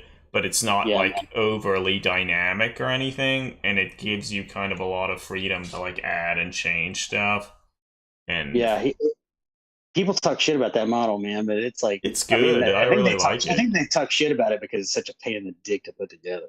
Is Like, it? Okay. it's like the shoulder pads are like these solid bricks of resin that have an angle to them, and they have to go on. They don't have like a notch. It's just like a Oh, little slide okay. piece. It doesn't look like a shoulder or anything. It's just like this corner, and then they just sit down on top of it, and they can twist on top of that and like go around. So even Oh, fuck. Okay, so yeah, that sounds really annoying. Like, it sort of reminds me of the Dark Elf Blood Bowl team. Some of the models in that team, particularly how you attach their legs, the different parts of their legs together, there's nothing to get you to line them up correctly. They're just these big semi-flat surfaces, such that if you're not careful, when you glue them together, they're gonna look bad. There'll be huge gaps and seams. So that sort of sounds like with Lorgar, like you have to be sort of careful how you put some of that stuff together, or else it'll look Mhm. really shit. Yeah, that's kind of what I was getting at. But that was Yeah. that was doable. I mean, I just used some of that slow cure gel Mm-hmm. CA, Mhm. and you can kind of fuck with it a little bit, and that's gooey enough to reposition, and then you can just hit it with like some activator or something and do whatever with it. Mhm. The cape that comes on him, somehow I never figured it out after going through like tons. He doesn't have a cape on. Yeah. But I going through like tons of like forums and stuff trying to figure out what the fuck, how do you do this? And it's like it goes in between the weapon that he had, which is kind of on the back handle of what he's got, but like it's like you have to layer them in there in just the right certain Okay. way that it would stay. And I could never found that. I don't know what the hell that is. I have no idea. No idea, dude. Because I was just like, you know what? Fuck it. I'm not using it. Like it's done. And it was already like I was like, okay, I want to put like jetpacks on this guy and like on his legs and Yeah. like and his backpack because I wanted it to be more like a dreadnought Mhm. of a human kind of situation. But he's like, but he can fly or he can kind of like fall with more of a style. That's kind of how I wanted the games that I'm building for Yeah, okay. this table to be. You know, like it's like, well, okay, if you fall off this side of this gantry, you could probably edit it. You know, like maybe roll to where Mhm. you could move like 5 inches, maybe or whatever. I don't know. We did some stuff like that at Carry and Pass, where it was like you Mhm. could kind of direct the way that you were falling. You know, Yeah, okay, okay. and that's what that's why they all have servo skulls and shit. Where it's like, oh, these guys are kind of like grav kind of situation Mm-hmm. things. Mhm. I don't know. It's just like I mean, like any of them. It's like I'm gonna write a story and then build this stuff and make it fit with some Mhm. stuff.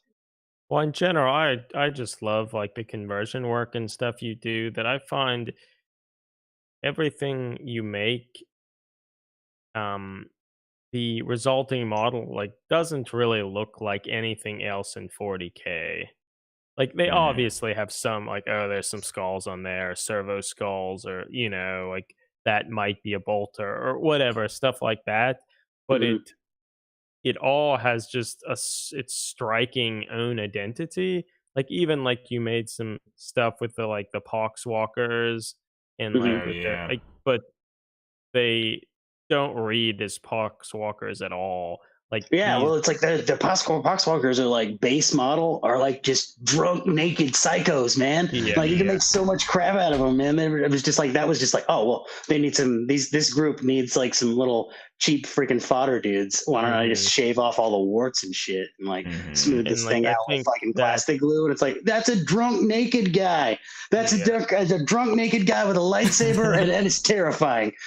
Yeah, like it And I is. think I think you just have a good vision of like what's underneath some of the models and what you could do. And like cuz even like the the floating kind of guys that you're or have been working on, it, they're clearly like a main component of them are like Van Sar models, but Mhm. like you just don't get that impression at all. I feel when I look at them, they're like their own thing, and they're much much cooler. You got a lot of Yeah. those. I took a lot of those things on their neck out and stuff like that. I think I just got kicked Yeah. out again. No, I didn't. Yeah, and But y- yeah, but they're supposed to be like the guys in black are supposed to be narratively tied to the Doom Marine kind of okay, character, like that pilot character from yeah, Carrion Oh my Pass. because that's god. They all I have the think same shoulder pads and they have like the same like sensory nodes on their Yeah. sides and extra wires. I And he's love just supposed to be like a defector, of this, that's because that's so that. I great. think you cut out when I mentioned it, but that's because I was saying that I assume that was the case because that I Mhm. that Doom Marine is like honestly one of my favorite like Ink 28 models I feel I've seen Thanks, man. anywhere, He's and so it's good. so cool to see you Appreciate it, man. develop that a little further and make some additional models that have that same kind of DNA and imagery, but then Mhm. still go different ways too, and like develop that character. Like it's so cool. Thanks, man. Yeah, Yeah, that it's was like, I mean, but that's like one of those like legitimizing things about the hobby, though. It's like, well, fuck, man, I made that, and it's not like it's for the story for those games that we've done at Adepticon. But then it's like, okay, well, I can keep making stuff for this, and I don't necessarily want to build more of this yacht. I think we Hmm. lost him again. Yeah, so rad. Like, and he has like a smaller plasma rifle, which I feel is very sort of reminiscent of like the one that I recently made for Hmm. um Hmm. like a space marine. Damn, it's rad. Yeah, no, they're great. They're great.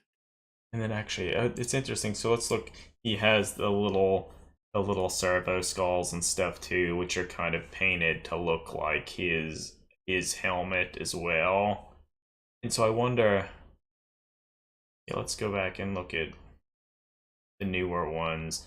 Who I kind of like the notion that the servo skulls are just on the base themselves. Okay, I'm back. How Okay. cool. So I think it's also cool how so the Doom Marine guy, how he has his face is kind of very reminiscent of the little servo skulls he has with him.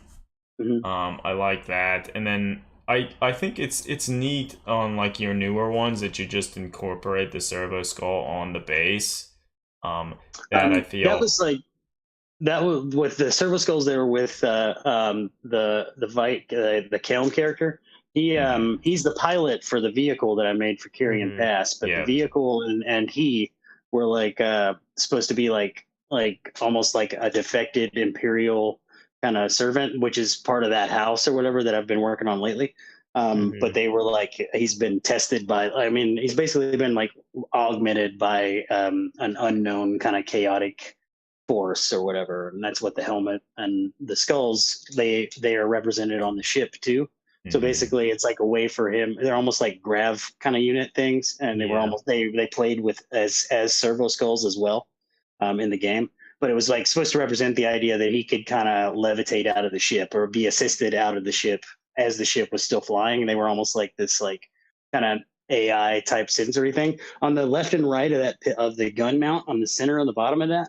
Those Mhm. behind that have these red beads that are in them with that Tamiya clear on them. So where Oh basically yeah. those skulls are represented in that on the inside of the vehicle. And the vehicle was like the ship that had the livery, the red of Mhm. the Vite house or whatever, and it's just been painted Oh over yeah. with this black. Oh my It's kind of god, what. that's awesome. Yeah, so actually I don't think I realized that you could actually see the little pilot in it. Oh yeah, yeah, yeah, That's fucking rad. yeah, and it's got a light in it. There's like a red lamp, Yeah. LED on the inside. It just died at Adepticon, and I haven't gotten another one. So Okay. I haven't gotten pictures of it with the light in it. I know when I was building it, I had some shots up, and I think Yeah. there might be some on the blog. But God, that's yeah, so and that was just rad. a matter of cutting up a Van Sar model and Yeah. sticking it in the chassis hole. I mean, Hmm. that was Hmm. hard. Making that vehicle was like reverse engineering some stuff from I forgot the French hobbyist, the guy that ended up same guy that ended up kind of creating the new The Death Guard. Nurgle, Death Guard Yeah. stuff. I forgot Moreback his is like name. the name he goes Moreback. on. Or Yeah, his stuff is like some of my favorite. Like It's just so like and the way good. that like Isaac is a scratch builder and just like takes like different things and turns them into different things. It was just like when I saw that model, his model, in one of the Warhammer Visions, and it was just like, oh my god, man, that is insane. You know, Such I a, want to build one of such those. a good idea. But God, it was difficult. Like, luckily in the article, it's like these engines are from a Thunderhawk, and I'm like, no, is it Thunderhawk the Space Wolves flyer? No, What is that thing? Uh, Storm Wolf or Storm something? I don't know. Yeah, I think it might What be a a- Storm. It's from one of those, and it's Yeah. like he cut those off and then fills that all the venting in on it, and then adds the wings onto the top, which is like not even intuitive at all. It was just like, this is amazing, man. This guy's a genius. Yeah, he's incredible. He's wonderful. But then just like trying to do different stuff to it and try to make it my own was like at that point. Yeah. Paint it different. Don't make it as cool. No, it's awesome. It's neat to see kind of that idea, but then taken in a slightly different direction. Because to be honest, like you could imagine that if that was something the Imperium had created at some point, there would be other sort of variants of it throughout the Yeah, and galaxy. when I started posting stuff about it after Adepticon, I was like, okay, like I can be like, this is like this ancient ship, but it's lasted the Intrepid, and I used that in the name. The Intrepid, Mhm. it was like, so it was you given it a French name that was like a beetle or something like that. It was like Intrepid or something like that. And I just assumed from him writing that a little bit of lore, I'm like, okay, so this type of ship is an Intrepid, and use that within the name of the ship and all the Yeah, stuff that that's we have cool. for the game, which is like also honestly the reason why this stuff is fun, because it's almost like you're giving these things a legitimate story and life and idea by playing these games, and it's like, okay, we're giving these sort of rules to live by dice rolls, you know, and like and people that are like-minded in our little art projects, you know. Mm-hmm. Mm-hmm.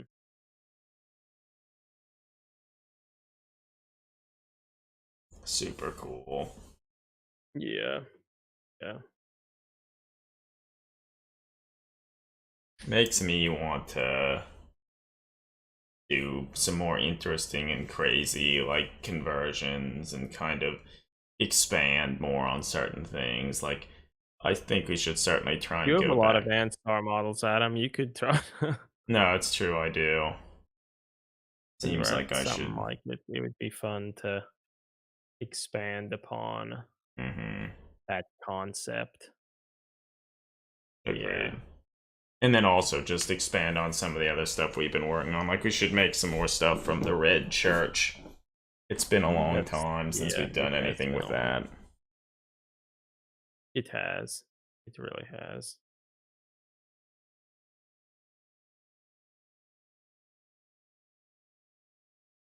So I guess maybe when Johnny gets back, maybe we can probably Johnny, I think you're back. They work. Yeah, I was like, okay, that was the longest ring back that happened on that one. I don't know. It's like my internet connection's allergic to me. The more I talk, I think. Wow. I don't know. Maybe at this point we could call the stream to a close. You know, we've been talking for a while. Yeah, a little while. I just looked at the time. Like, yeah, no big deal. But it's been great, and yeah, man, it was a blast. And I think at least, if possible, maybe we'll have you on again next week, or at least soon, to actually maybe record a podcast. So, okay, I'm into it. If you know anyone's listening here, you can maybe look forward to that. Yeah. But yeah, it's been really fun talking with you and kind of hearing more about your process and all the cool stuff you create. Yeah, no, it's been great. It's my pleasure, man. Likewise, too. You know, like it's like the only real outlet. You know, like I podcast and stuff that are about similar things. You know, like, and you don't really get that with any. Like we were talking about the Long War and all that stuff. It's like, well, that stuff's great. Some of it is not like the majority of it is not necessarily for me, you know. Yeah, not that related to what we do most of the time, but yeah. I think you guys had put out like 2 podcasts where I was like, oh my god, you know. I think you guys were talking. You were talking about Pilgrim, which was like nobody had heard of that. You know, like I go to game store. I still go to game stores around, and people are like, "What are you fucking talking about?" like not even that. Like just to like, do you like some Make Wisdom stuff and like Ink 28 stuff? And they're like, "What is that?" Yeah, I feel it's a niche within a niche. Yeah, totally. And that's probably why it's cool, and I like it. Yeah, but, it's true. But, like, it's true. It's like your buddy that's into whiskey or something, and he's just into some shit that you don't know about. You know, like it's so neat. It's neat to see people passionate about stuff and to be able to learn more about things. Totally. And I will say, man, like the miniature community is by far, like, I mean, what I like, just the communities that I know about on social media and everything is like by far better than a lot of more engaging, especially like it's crazy. It's great. I see why people like to engage with stuff like Instagram through that, because like through tattooing, it is not like that at all. Like you just it's just people look and that's it. So no, that is true. That is true.